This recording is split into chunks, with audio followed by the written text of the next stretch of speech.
পুরো মাখন। এই যে দেখো,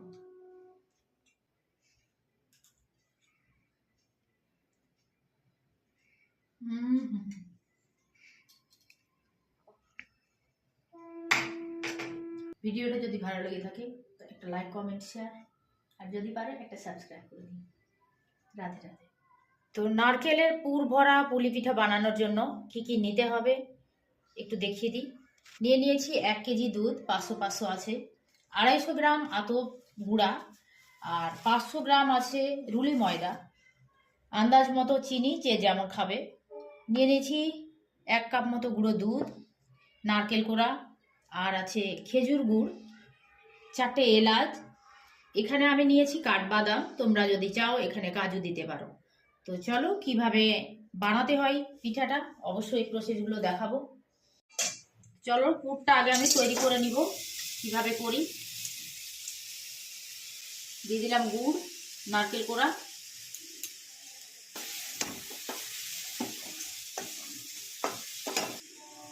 এক কাপ মতো দুধ,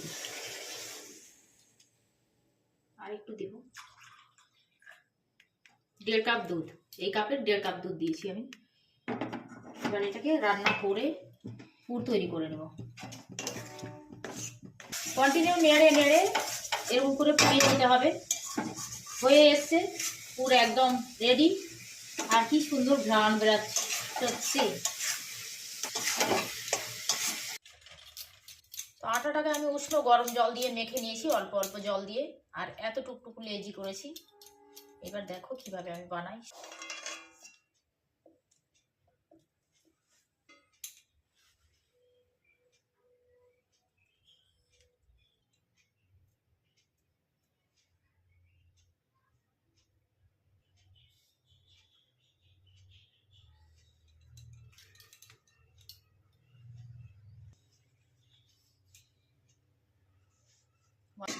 বসিয়ে দিব আমি পুর করা কড়াইটা,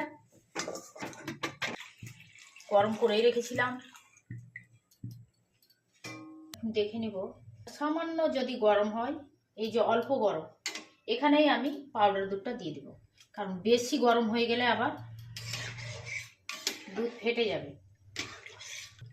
আর এখনই আমি দিয়ে দেব বাদাম গুঁড়ো করা, খুব পাতলা করে করেনি, একদমই পাতলা হবে না। তারপরে দিয়ে দেবো এলাচ, বিচন ছাড়িয়ে নিয়ে থেতো করে নিয়েছি। আর এখনই আমি দিয়ে দেবো চিনিটা, আমি 5 চামচ চিনি দেবো, বেশি দিব না, যেহেতু গুঁড়ো দুধ দিয়েছি। এখন শুধু ফুটার অপেক্ষা। দুধ ফুটে গেছে, এখন আমি পিঠাগুলো দিয়ে দিব।